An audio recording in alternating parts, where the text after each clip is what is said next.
Welcome back. I'm Willa with Willa Trades, and for those of you who are just joining me, I am actually a trader who's been trading for about 2 years, and I'm getting to the point where I'm becoming pretty darn good.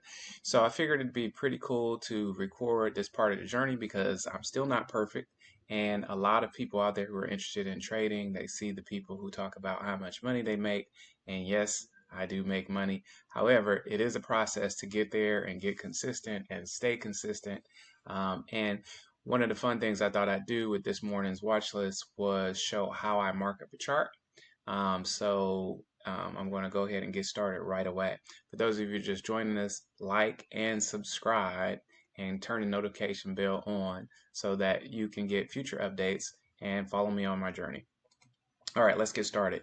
All right, first thing I want to do for those of you who are just joining the channel, I trade primarily SPX and I do a little bit of QQQ, very seldomly, but sometimes when you're not getting anything on SPX or SPY. For those of you who don't know what SPX is, it's an index of the S&P 500, and so I like to trade it because it's really explosive, which also means you could lose real easy as well. But we focus on the gains. Okay, so what I'm doing here is I'm marking up my chart. You can see all these different levels.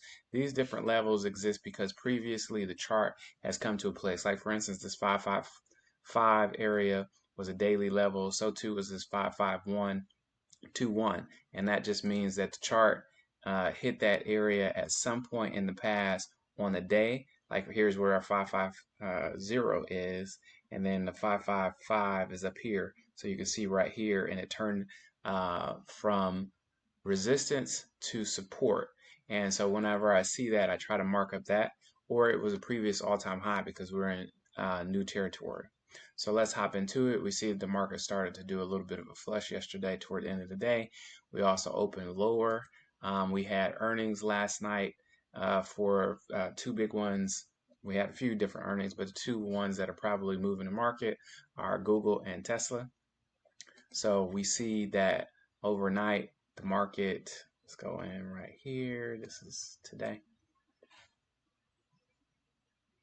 We can see right here overnight that the market sold off. That's what this gray area is. It's the overnight market. So we're going to go ahead and mark up our chart.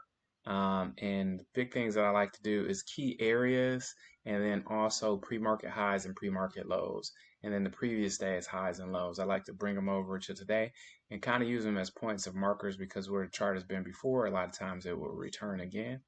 So we're going to mark here.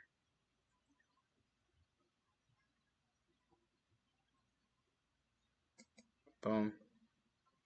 We're going to mark here because this is the open of today's pre-market high.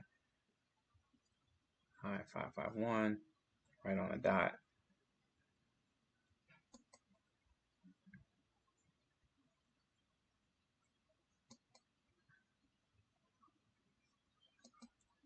Okay, and then so far, we still haven't finished the morning, but I like to put it on the chart and just move it around. So we're going to mark the low of the day, 548.37. Let's see if we can get that. I fully expect that I'm going to have to redo this later, this particular one. So I think we're going to see some more selling. All right, so those are three areas of chart. Since this is a special area, I like to change the color so that I know what I'm looking at when it's popping up on the chart, because when you zoom in, you kind of have to remember what it might be. Okay, then we're going to go ahead and do yesterday's highs.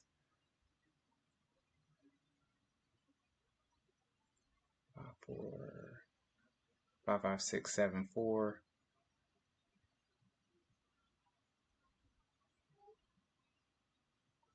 It's been a little bit difficult, probably because I'm recording.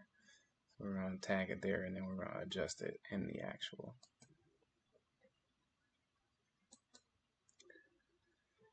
Edit. We're going to do the adjustment here because I like to change the color, so we'll do it all at once. That shows me that it's yesterday's, and then we got the close of yesterday, which is 55378. Now, a lot of traders out there, they actually trade without all these lines on the chart. for me, I'm still not at that level yet. I need to constantly be reminded at what levels are. So I like to have that on my chart. And as I get better, maybe in a few years, maybe I'll be one of those traders that removes all the lines from the chart, but I doubt it right now. I really like how my levels work, and that's one of the things that I think has helped me become a better trader is learning how to trust in my levels. Okay, 7, close enough, because we got to go in and change the color anyway, so we'll go in. Now, you'll see why it makes more sense, or how you can figure it out once we zoom in. Okay, so here's the big thing for our analysis for today. We see that the market had a big sell-off. I'm assuming that the sell-off was also on QQQ. I'm not going to mark the levels on this video just because you saw how I go about it. But when we go ahead and we zoom in, or first let's zoom out because we need to get the big picture. So we're going to go ahead and zoom out a little bit.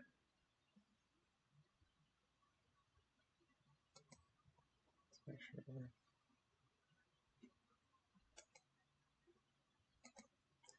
And as we do that, we get a big picture. Okay, so here we have this box here. This box symbolizes this was a place of demand. We've got another lower demand down here at 544.12, which was a previous all-time high. So in this area, you can see that demand was created. We'll talk about that on another video. And then we've got another big level that happens kind of in between that serves as a gap level. Looks like multiple times, and that looks like about the 547 to 546 area. So now here's how it looks when we zoom in on it. Okay, and this is why it's important. So as we go in and we zoom in on the day,